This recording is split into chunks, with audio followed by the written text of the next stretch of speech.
let's find out who the top 10 NFL teams heading into the 2025 season are. Hey guys, my name is Stein, and today we're going to be looking at the top 10 teams in the NFL going into this season.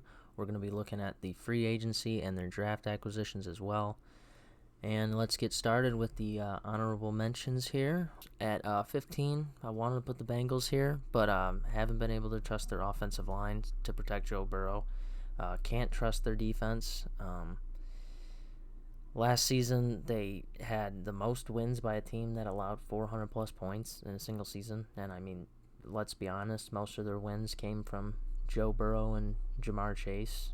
And even to improve their defense, they drafted Shamar Stewart in the first round out of Texas A&M. And then they added a bullshit clause in his contract and that they've never added before, never have, which then causes him not to sign. I don't blame him. And then now the kid that the Bengals, hoped that would help improve their franchise and possibly replace Trey Hendrickson you're immediately is put off by your franchise and doesn't probably want to play and suit up for you, which I don't blame him. I don't blame him at all. The clause in the contract says if he gets hurt within any of the 4 years or whatever on his rookie contract, that his entire contract is just void. None of his money's guaranteed. What is that bullcrap? That's just taking advantage of the system. They've never added that clause in before, and now they want to add it into his. So, wanted to put the Bengals there, but there's just plenty of issues with just that franchise as a whole that I have. But at number 15, we're going to start off with the Cardinals. These are honorable mentions, by the way. Cardinals. They in the offseason, they extended Trey McBride. They signed Josh Sweat. That was a big, huge free agent addition for them. One of the top edge rushers in this free agent class, if not the top edge rusher in this class. They drafted Walter Nolan, the big defensive tackle out of Ole Miss. And they drafted Will Johnson. As you can see, I'm a both of them, big Michigan fan. And I've got the posters or whatever says Hail, yes. Big Michigan fan, yeah. But they got Will Johnson in the second round, who I think absolute stud, steal for them. Great pick. They had a great draft for them. So their defense is going to look much improved this year. And they obviously have second-year Marvin Harrison, who looks absolutely massive. He's clearly been in the weight room a lot this offseason. Just looks yoked. At number 14, we have the Steelers. They signed Aaron Rodgers and Darius Slay, traded for Jalen Ramsey, and extended DK Metcalf. Traded for him and extended him. So he's obviously their franchise number one wide receiver going forward. Obviously, they traded George Pickens away to the Cowboys, but they brought in DK, who I think most people think is better than George Pickens, but still need to find a solid number two. I think Roman Wilson can show up and improve in that. Obviously, again, big Michigan fan, so that's why I believe in Roman Wilson. He was a stud for us in Michigan. I just think he's got that dog mentality you need, and he's just great for Pittsburgh. That's exactly what Pittsburgh loves. But I think Pittsburgh could be dangerous this season. They made a lot of moves of hey, listen, we're trying to go all in for it. Obviously traded for Jalen Ramsey, traded for DK Metcalf, signed Aaron Rodgers, signed Darius Slay. They have Joey Porter Jr. in his second year. Hopefully they can extend TJ Watt and get that going. They also drafted the defensive lineman, I think it was Harmon, as well.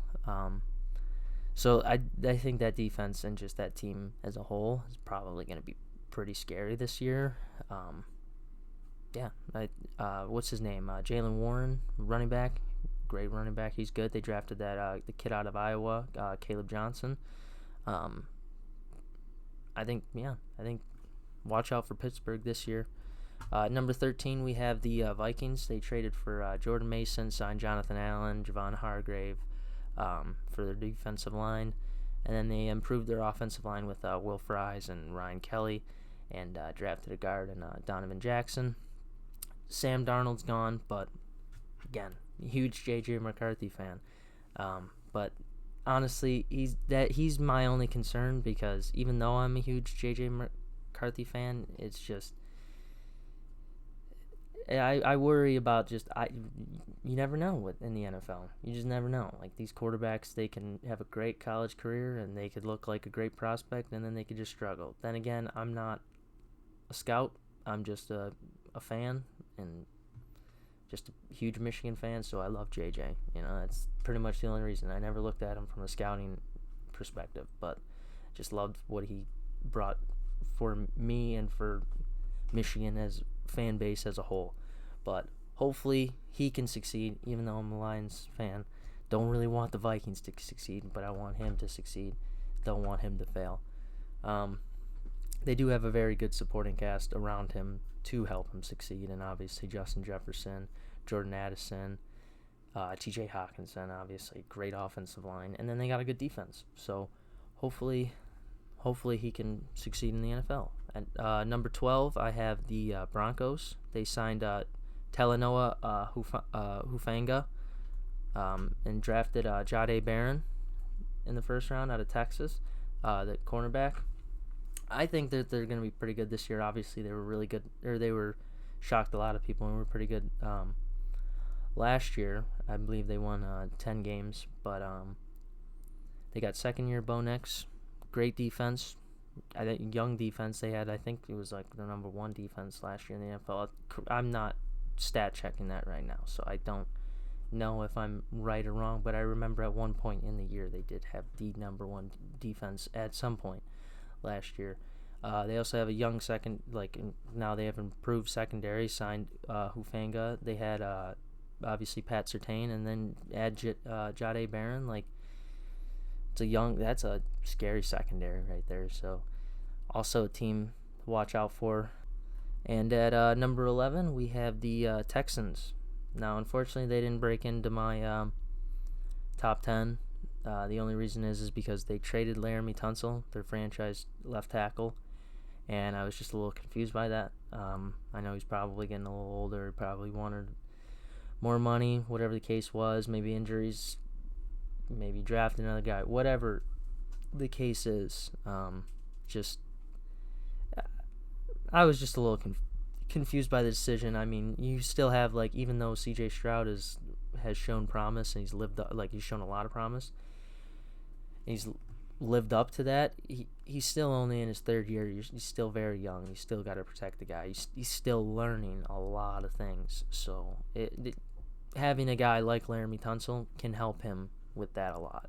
They extended Derek Stingley in the offseason. They traded for C.J. Gardner-Johnson, and they signed Nick Chubb, who I am a big fan of. I don't know if he's going to do really anything this year, but maybe watch out for him next year, because I know year after coming back from a bad leg injury, not a lot of guys do so great, but usually the following year they do have a bounce back season. And I know running backs don't really have that long of a shelf life, but I mean, Nick Chubb was one of the top 3 running backs of the last decade. I think he's got it in him to turn it around. Now we get into the top 10. This is where we break it down. At number 10, I have the Tampa Bay Buccaneers. In the offseason, they re-signed Chris Godwin. They signed Hassan Reddick. They drafted Emeka Egbuka, which they also obviously have Mike Evans, Chris Godwin, and McMillan over there. So that's going to be a scary wide receiver room. Even if one of them goes down, you got another one to come in. I know there's probably going to be more than one. If you have 2 that goes down, you're looking at some problems. But I think they're got a scary looking offense. Baker likes to sling it. Now he's got all the weapons to sling it too, even with Cade Otton. And honestly, they're probably in the easiest, if not the second easiest division in football. If it's not the easiest, then the AFC South is the easiest, and they're the second. So, you got to play the Saints twice. You get to play the Panthers, who I think are on the come up, but they're not there yet. They're definitely not in the Buccaneers category. And you get to play, why am I drawing a blank on Tampa Bay, Saints, Carolina Panthers, and the Atlanta Falcons. And you get to play Atlanta twice, who's also kind of in a similar boat as Carolina, I'd say. Also on the come up, but you're not there yet. At number 9, we have the Green Bay Packers. Still a very young team. I know last year they were still like the youngest team that, in the league, as everyone was saying. Um, Another year of growth, so hopefully, they developed another year. Well, I say hopefully as just saying that as just an unbiased reporter here, but, as a Lions fan, hopefully they do not develop. Hopefully they regress from last year, but unfortunately I don't think that's what's going to happen. So I think they're on the come up, and I think they're a scary looking team in the NFC North going forward. So, but yep, they finally drafted a wide receiver in the first round in Matthew Golden. That they've been begging for that for forever. And honestly, they have a lot of depth all over their roster. If you just take a look, like they've got a young defense and they've got studs everywhere who can you're just waiting for like one of these guys to have, like, all it takes is you've got a lot of young guys, and a few of these guys, all it takes is just one or two of them to have a breakout season for them, and they've got one of the best defenses in the NFL because they've already got a great defense. They already got, I'd say, top tier, not top tier, but top half defense in the NFL. And then, I mean, you got guys who are in their third, fourth years of their contract right now who are looking for that payday. This might be the time for them to break out. You have one or two of them break out, like, your defense could change on a dime like that and become one of those great tier defenses. But I think the Packers definitely team to watch out for this year in the NFL. At number 8, we have the Los Angeles Rams. They signed Davante Adams, restructured Matthew Stafford's contract, so he'll be there for long term for the rest of his career until he retires, which is probably going to be within the next 2 years. Young defense who was really good last year. I mean, you got Byron Young, Kobe Turner, and obviously you got Jared Verse in there, and then you got Braden Fisk. So you got a lot of young studs on the defensive line. Just very young defense who's young, looks hungry, just loves to get after the quarterback. And you've got Davante Adams coming in, and Puka. Davante can play at the X, Puka at the slot. I mean, the problem with having Puka and Cooper at the same time was Cooper and Puka played the same position. They both played the slot. Now you got Davante who plays the X. Puka could play the slot. Now I think they're really going to be cooking with something, and I think this is a very, very dangerous team to watch out for, and possibly a team that could win the Super Bowl this year. I know that, I mean, any of these teams in the top 10 could. I mean, you never know. Any team in the NFL could, but I think the Rams are a very sneaky good team this year. Coming in at number 7, we have my Detroit Lions. Unfortunately, I wish I could have ranked them higher, but they lost both coordinators, Ben Johnson and Aaron Glenn. Very, very tough to bounce back off of that. Like, I don't know of any team that's won a Super Bowl coming off of losing both coordinators. I think last year was possibly our year to do it. I'm not saying that, like, we have a bleak future looking forward. I just think that this year is possibly like a 10-7 year, maybe win a playoff game. I'd be happy if we won a playoff game. And then possibly next year might be our year. But you never know. Like, who knows what Dan Campbell has lined up. He might have, another Ben Johnson in his back pocket. I highly doubt it, but you never know. So, could be very interesting to see. They could struggle. They could flourish still, but there will be some growing pains for sure. They did extend Kirby Joseph in the offseason. Another problem they do have, though, is they also have one of the tougher schedules in the NFL this year. Schedule is just brutal, especially their away schedule, just very, very tough. But I think the biggest concern is losing both coordinators, and then having the tough schedule on top of that doesn't help at all. It just adds just more pain to pain. It just hurts, we finally come out of the grave and have some success, and it just gets crushed, All right, well, moving on to number 6 is the Washington Commanders. They beat the Lions last year in the playoffs, made it to the NFC Championship game. They traded for Laramie Tunsil and Deebo Samuel, signed Javon Kinlaw, drafted an offensive tackle in Josh Connerly out of Oregon. Jaden Daniels had a an incredible rookie season last year. I say historic. You look at his stats; they were pretty similar to, I feel like, C.J. Stroud and maybe Justin Herbert on their rookie years. But everyone said historic, so I'm just saying an incredible rookie season. He had a great rookie season last year, no doubt about it. Obviously, he had more rushing numbers than I'd say C.J. Stroud and Justin Herbert did, but yes, great rookie year. They look like they're on the up and up. They have improved offensive line, improved weapons. I think they're also a very scary team to watch out for. Number 5. This is my other sneaky team, along with the Rams, that I have snuck up in here. It is the Los Angeles Chargers. That is right, Chargers fans. You heard me. You are in the top 5. Unfortunately, they lost Joey Bosa this past year. I mean, his production wasn't that great the past couple years. You re-signed Khalil Mack.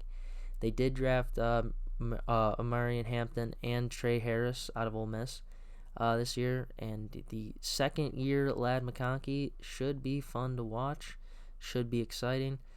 Him and Justin Herbert as well, with Justin Herbert in Jim Harbaugh's system for a second year. He's learning more of his offense, learning more of what he likes to do, his tendency, all that stuff. So it should be interesting. Obviously, we know Harbaugh loves to run the ball. Last year they drafted their cornerstone offensive lineman, hopefully, in Joe Alt. This year they drafted hopefully their franchise running back going forward in Hampton. So Harbaugh loved to run the ball in San Francisco. He loved to run the ball in Michigan. He ran the ball last year. He's gonna love running the ball in Los Angeles as well, especially behind that offensive line and with Amarian Hampton, who looked like a stud in college and who I'm definitely looking at in fantasy this year. At number 4, we have the Buffalo Bills. They are the ones that signed Joey Bosa from the Los Angeles Chargers this year. They signed Josh Palmer, also from the Chargers. They extended Josh Allen's contract. And they drafted the cornerback Maxwell Hairston from Kentucky in the first round this year. They'll have a second year with Keon Coleman. Keon Coleman and Josh Allen working together for a second year, getting some reps in together. Hopefully he can develop into a stud. I like Keon Coleman. He's a funny dude on Instagram or on social media. You see him all the time. He's a funny guy. Obviously they have good running back, James Cook there. Good offensive line, but let's be honest, Bills are mainly here because of Josh Allen, and that's okay because you know what, he's just that damn good, and they don't really have any other guys that you're like, wow, like he's a stud, like he's the best player at his position, but they've got a lot of good players, and they have one of the best players in the most important position, and he is damn good at it. And he does pretty much everything. So, going to the third team here, we have the Kansas City Chiefs. Yes, they're at 3. You're not at 2. You're not at 1. You've fallen from 3. Deal with it. Okay?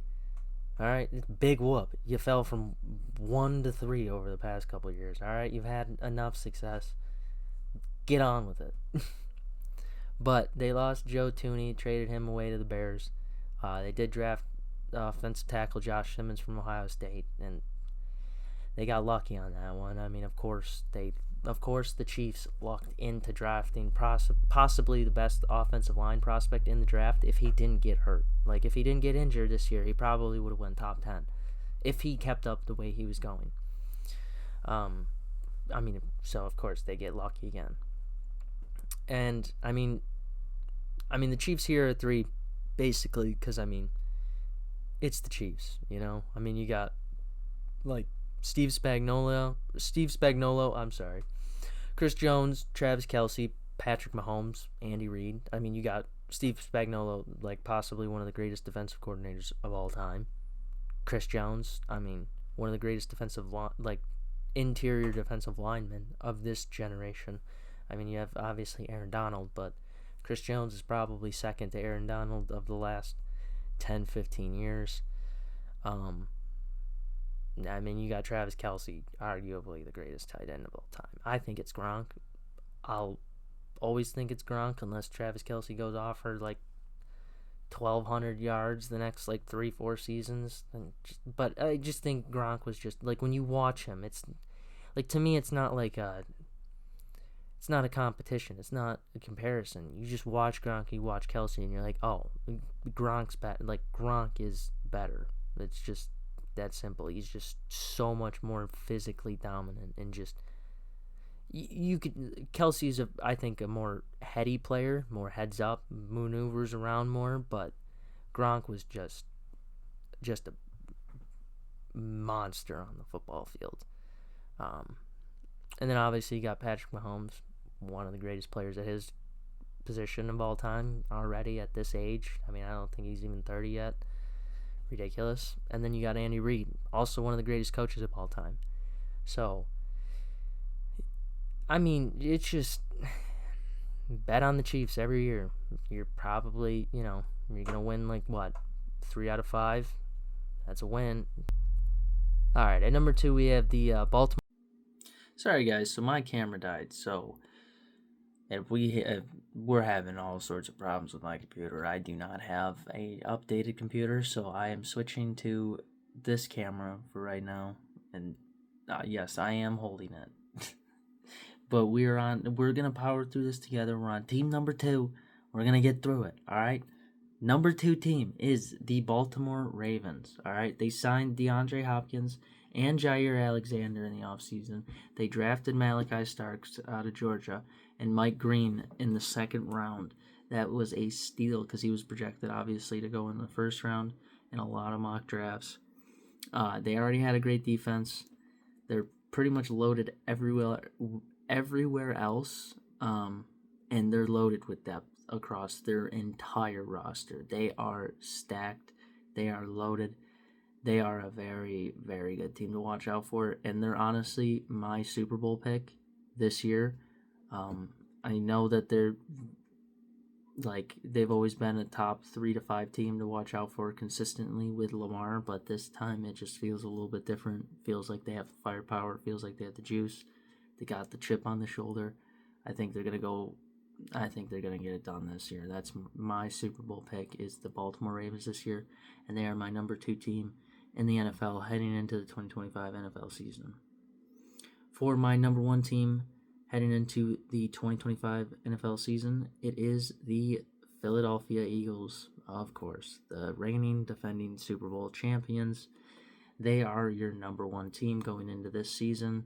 They did lose a lot of players, but they did re-sign Zach Bond. That's a big thing for them. They extended Saquon Barkley, extended Cam Jurgens, and Lane Johnson.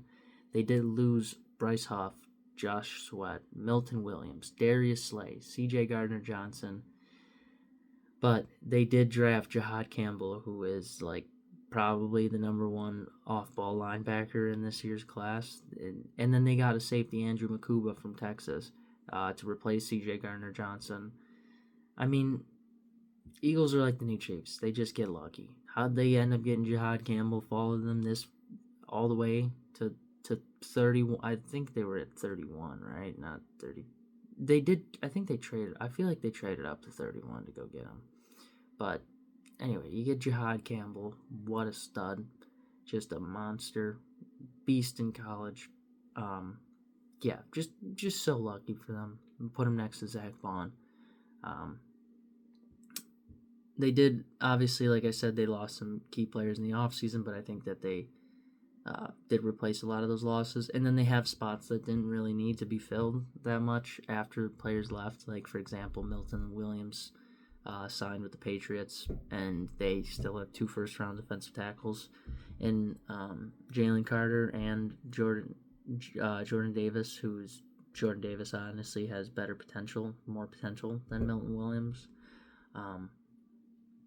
So yeah, I think they just are loaded.